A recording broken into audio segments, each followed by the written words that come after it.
कुरकुरीत, झटपटीत, सोपी आणि चटपटीत अशी रेसिपी आहे।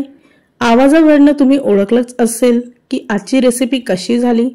फक्त 5 मिनिटांमध्ये तयार करा कुरकुरीत मसाला शेंगदाणा। अगदी सोपी रेसिपी आहे, मार्केट स्टाईल। अशा पद्धतीने जर तुम्ही ही रेसिपी ट्राय केली तर तुम्ही मार्केटमधील मसाला शेंगदाणा विसरून जाल। चला तर मग रेसिपी पाहूया। नमस्कार, स्वागत आहे तुमचं आपल्या YouTube चॅनल सोनाली रेसिपीज मध्ये। तर आजची खास रेसिपी आज आपण बनवूया कुरकुरीत मसाला शेंगदाणे।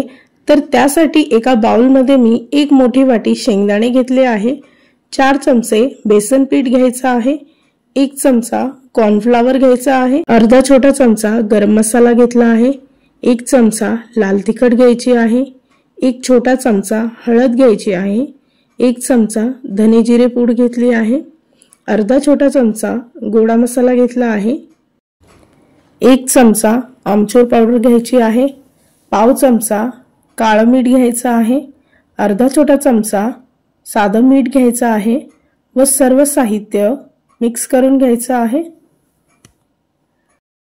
त्यामध्ये 1 मोठा चमचा पाणी टाकून मिश्रण मिक्स करून घ्यायचं आहे।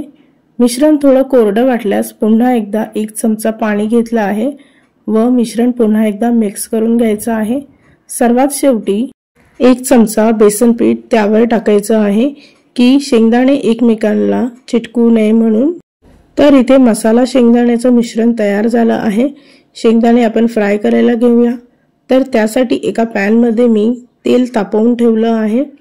तेल तापवल्याच्या नंतर गॅसचा फ्लेम मध्यम आचेवर ठेवून शेंगदाणे आपल्याला फ्राय करून घ्यायचे आहे। व्हिडिओ मध्ये दाखवल्याप्रमाणे तुम्ही अशाच पद्धतीने फ्राय करून घ्या। मसाला शेंगदाणा तयार करण्यासाठी इथे मी फक्त 2 चमचे पाण्याचा वापर केला आहे। या रेसिपीसाठी लागणारे संपूर्ण साहित्य व कृती मी तुम्हाला डिस्क्रिप्शन बॉक्स मध्ये दिले आहे, तुम्ही तिथे जाऊन चेक करून घ्या। तर तयार झाली आहे आजची खास रेसिपी। झटपटीत, कुरकुरीत, चटपटीत, सोप्या पद्धतीने अगदी मार्केट स्टाईल तयार झाली आहे कुरकुरीत मसाला शेंगदाणे। अगदी सोपी रेसिपी आहे। ही रेसिपी तुम्ही नक्की ट्राय करून बघा। प्रवासामध्ये किंवा टाइमपाससाठी ही रेसिपी अगदी परफेक्ट आहे आणि ही रेसिपी तुम्ही फक्त 5 मिनिटांमध्ये तयार करू शकता। आणि जर का तुम्हाला हा माझा व्हिडिओ आवडला असेल तर प्लीज लाईक, शेअर आणि कमेंट करा। चॅनलवर नवीन असाल तर सबस्क्राइब करा। सबस्क्राइब केल्यामुळे काय होईल, जेव्हा केव्हाही मी नवीन व्हिडिओ अपलोड करेल तर त्याचं नोटिफिकेशन तुमच्या मोबाईलवर येईल।